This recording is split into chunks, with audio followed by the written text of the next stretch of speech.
Welcome to another Apollo Papyrus podcast episode. I am Aaron Apollo Camp. For this episode, my interview guest has had a media career spanning across 2 states in the District of Columbia and across film, radio, television, journalism, and photography. Additionally, he is the writer of the long-running A Thought for the Day newsletter, and his book, 20 Years of Internet Humor, is based on his newsletter. His name is William G. Williams, or Bill Williams for short, and my interview with Bill will follow the note-taking sounds.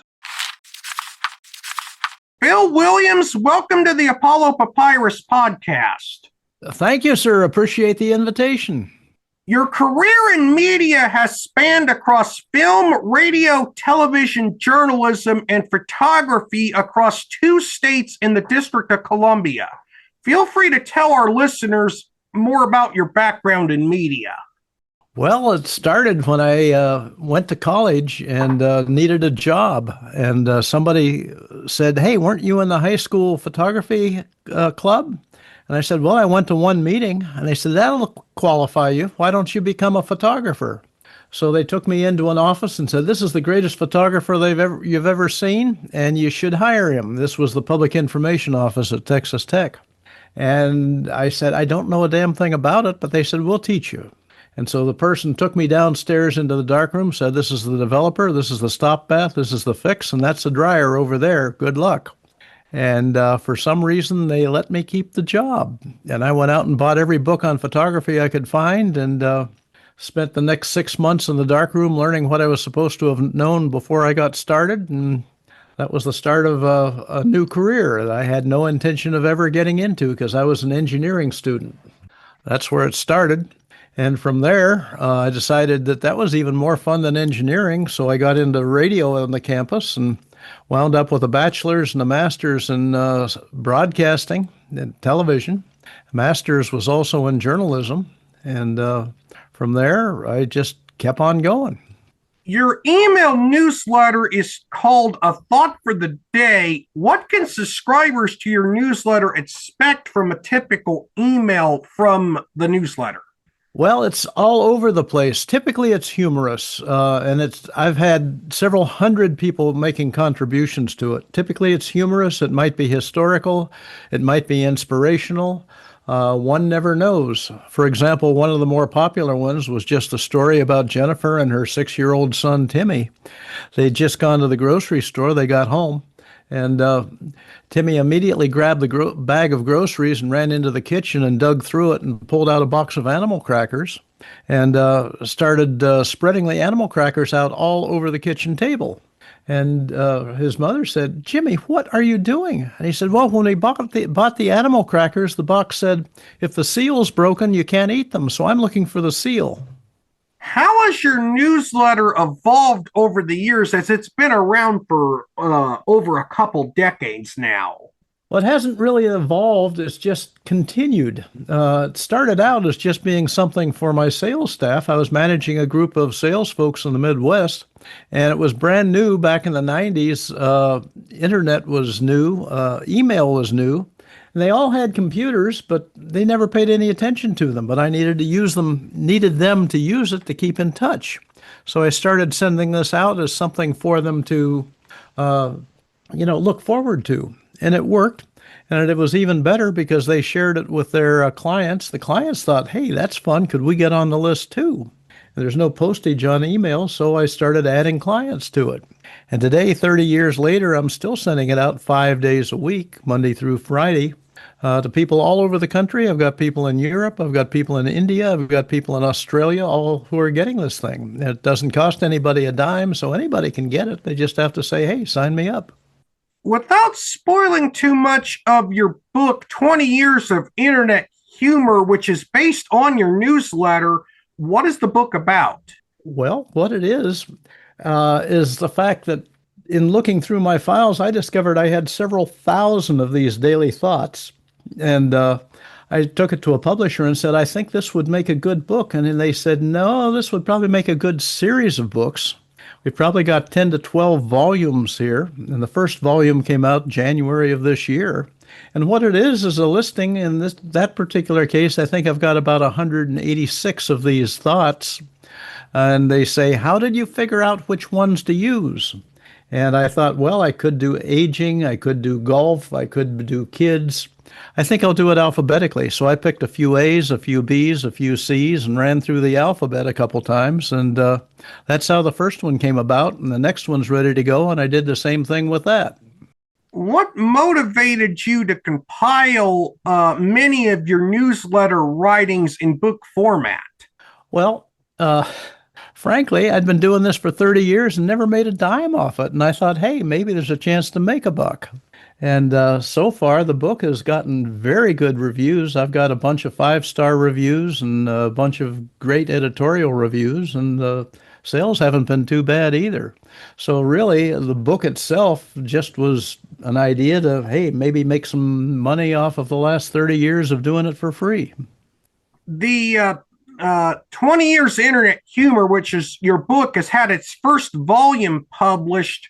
Now, will there be more volumes of 20 Years of Internet Humor to come? And if so, do you have a general idea on how many volumes there will be?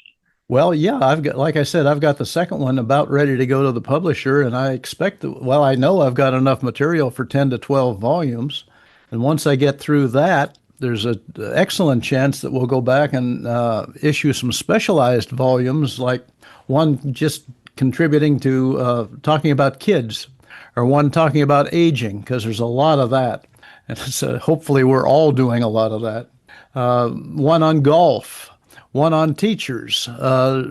So I have no idea how many volumes we'll eventually end up with, because the listing can be enormous. And there's another possibility, because some of these folks that contribute to these things have contributed enough to where I could send out a volume that just had John Smith's contributions, for example. So there's a lot of different ways we can dice that particular subject. Now, what is the name of the publisher of your book? And is that an independent press, a hybrid publisher, or a traditional publisher? It's a hybrid publisher. It's Fulton Books out of Meadville, Pennsylvania. And basically, they will provide and did provide all of the contributions that are necessary to do it. And I had to send them an email recently because I had received a 5-star award from Reader's Favorites. And I looked into Reader's Favorites to see how they had determined the award. And they said, well, 20% is based upon the cover design, and 20% is based upon editing, and 20% is based upon layout. So I had to call or talk to my publishing contact and say, you guys did 60% of the awards, the things that won this book an award, so congratulations to you. Yeah, I'm wondering, what was the other 40% of the criteria for the Reader's Choice Award your book won? Well, that was, the content, what actually went into it, and, how we picked the things and how it was presented. So I did the 40%, they did the 60%. Okay. Do you plan on, or are you considering writing any books outside of the 20 Years of Internet Humor series? And if so, what are some ideas you have for books that you will or may write outside of the series? Well, I do have one book in mind, and I've, got a bunch of information for it, because I spent 20 years in Washington, D.C. as a government contractor. And that book would be called Tales from the Swamp, about all the interesting experiences that you can have dealing with the government as a contractor. I have a question about your work as a government contractor. If I recall correctly, you had worked in a government press office during events like the 3 Mile Island nuclear disaster and the Iran hostage crisis. And what was that like? Well, not the Iran hostage crisis, but right now everybody knows FEMA as the disaster organization, but that didn't come about until 1979. Prior to that, disasters were handled by the Federal Disaster Assistance Administration. And I was a contractor for them to handle public affairs. And in fact, I was involved with all of the federal press release on press releases on 3 Mile Island and the winter storm of 1978 and, a bunch of other biggies. But then when FEMA was created, I was asked to take a year-long contract as FEMA's first director of news and information. And with that, I was involved with all sorts of hurricanes and Mount St. Helens and the Cuban refugee boat lift out of Key West, Florida, and all those kinds of things. So it was definitely an interesting experience and was probably the best job I ever had. And if I hadn't been a member or, hired by the wrong political party, I'd probably have had it for a lot longer. I apologize for getting the Cuban refugee boat lift and the Iran hostage crisis mixed up. Well, they were about the same time. It's just that the Iran hostage crisis didn't have anything to do with natural disasters. That was strictly political. I have a couple more questions. As a public speaker, what types of venues do you speak at, and what is a typical speaking engagement of yours like? Oh my goodness. I'm not doing that much speaking right now, but I do plan to be doing more in the future. And one of the things that I will be doing a lot of is sales training because, I've been a member of the $1 Million Roundtable and got lots of awards for sales presentations. For example, I was one of Prudential's top 10 agents for a while. And I am seeing that an awful lot of people in sales right now don't have a clue as to what they're doing. So I've got a series of presentations to help people learn about sales and what makes a good salesperson and why salesperson or, sales is a really great job. People just, oh my God, I'd hate to be a salesperson. That's such a bad thing. Well, it's not. I mean, let's face it.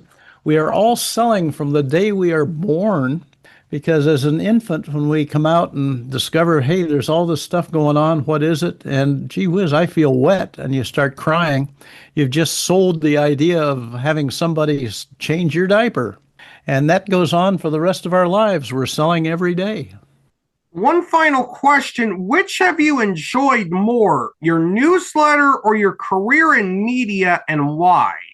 Oh, well, it's not really a newsletter. Like I say, it's just something that goes out every day. It's not a newsletter per se, because it's all over the place depending upon what day it is. And I enjoy that very much because it's editing, and I'm getting these contributions in from people all over the world, really. We had one from Australia last month, and editing them into a version that's palatable to the general audience. Because some of these things come in and I don't think I want to send that out the way it is. So I try to make it good, and some of them I have to just throw away because they're not acceptable. But I enjoy that. But as far as the media goes, that was a lot of fun. And, one of the big reasons I got out of it is that, my God, it was such a change. I thoroughly enjoyed working in a dark room. I got to be very good at it. And did it for 25 years, but lo and behold, Kodak went out of business. They stopped making film. TV, they stopped using film. Everything went digital. And I said, I have too much equipment here to have to buy everything new. I think I'll do something else for a change. And I made that change and haven't looked back. As a matter of fact, I don't even own a camera anymore. Well, I do own one, but I have to look hard to find out where I stored it. Bill, thank you for appearing on the Apollo Papyrus podcast. You were an amazing guest. Well, thank you. I appreciate the invitation. I honestly feel old being able to call anyone a longtime internet user, but it was amazing to interview Bill. This is Aaron Apollo Camp reminding y'all to find your writing and reading purpose. Bye for now.